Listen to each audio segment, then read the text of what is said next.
ಇಲ್ಲಿ ಜನಗಳು ನಿಮಗೆ ಪ್ರೀತಿ ಮಾಡಿ ಒಂದು ಹೀರೋ ಇದರಲ್ಲಿ ನೋಡೋಕ್ಕೆ ಇಷ್ಟಪಟ್ಟರು. ಅದು ಬಿಟ್ಬಿಟ್ಟು ನೀವು ಇದರಲ್ಲಿ ಬಂದು ಸಿಕ್ಕಾಕೊಂಡಿದ್ದೀರಾ. ಅದೇನೋ ನಿಮ್ಮದು ಇದೆ, ಪರವಾಗಿಲ್ಲ. ಆದರೆ ಒಂದು ನಾನು ಏನಂದರೆ ನಿಮಗೆ ಕರ್ನಾಟಕ ಸೆಟ್ ಆಗ್ತಾ ಇಲ್ವಾ ಅಥವಾ ನೀವು ಕರ್ನಾಟಕಕ್ಕೆ ಸೆಟ್ ಆಗ್ತಾ ಇಲ್ವಾ, ಅದಕ್ಕೆ ಸ್ವಲ್ಪ ಬಿಟ್ಟು ಹೇಳ್ಬಿಟ್ರೆ ಒಳ್ಳೇದು. ನಿಮ್ಗೆ ಯಾಕೆ ಈ ಅನುಮಾನ ಬಂತು? ಅಲ್ಲ, ಯಾಕಂದರೆ ಅವರು ಒಳ್ಳೆ ನಟ. ಇವಾಗ ನಾನು ಹೇಳ್ಬೋದು ಅವ್ರಿಗೆ ನಾನು ನಿಮ್ಮ ಅಭಿಪ್ರಾಮಿ ಅಂತ. ಬಟ್ ಅವರು ಆ ಥರ ಇಲ್ವಲ್ಲ, ಅವ್ರ ಮೈಂಡ್ ಸೆಟ್ಟೇ ಬೇರೆ ಇದೆ, ಅದಕ್ಕೋಸ್ಕರ. ಥ್ಯಾಂಕ್ ಯು, ಧನ್ಯವಾದ. ಈ ಪ್ರಶ್ನೆ ಕೇಳಿದ್ದಕ್ಕೆ. ಒಂದು ಹೇಳ್ತೀನಿ, ನೀವೆಲ್ಲ ಟ್ವೀಟ್ ಬಗ್ಗೆ ಸೋಷಿಯಲ್ ಮೀಡಿಯಾ ಬಗ್ಗೆ ಹೇಳ್ತಾ ಇದ್ದೀರಾ. ಸೋಷಿಯಲ್ ಮೀಡಿಯಾ ಅನ್ನೋದು 40-50 ವರ್ಷದಿಂದ ಬಂದಿದೆ. Effective tool, but correct.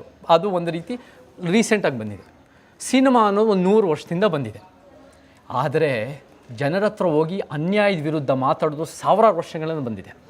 ನಾನು 20 ವರ್ಷದಿಂದ ಅಮೇರಿಕ ಬಿಟ್ಟು ಕರ್ನಾಟಕಕ್ಕೆ ಬಂದಾಗ ಸಿನಿಮಾ ಸ್ಟಾರ್ ಆಗಬೇಕು, ಹೀರೋ ಆಗಬೇಕು, ಸಿನಿಮಾದಲ್ಲಿ ಶೈನ್ ಆಗಬೇಕು ಅನ್ನೋ ಯಾವ ಉದ್ದೇಶ ಇರಲಿಲ್ಲ.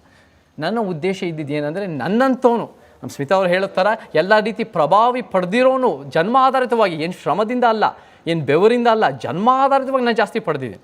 ಅಂಥದನ್ನು, ಆ ವ್ಯವಸ್ಥೆಯನ್ನು ನಾನು ಸರಿಪಡಿಸ್ಬೇಕು, ನನ್ನ ಕೈಲಾದಷ್ಟು ಅಳಿಲ್ ಸೇವೆ ಮಾಡಬೇಕು ಅಂತ ಬಂದಿದ್ದು. ಸಿನಿಮಾ ಅನಿರೀಕ್ಷಿತವಾಗಿ ಸಿಕ್ತು, ಒಂದು ವೇದಿಕೆ ಸಿಕ್ತು.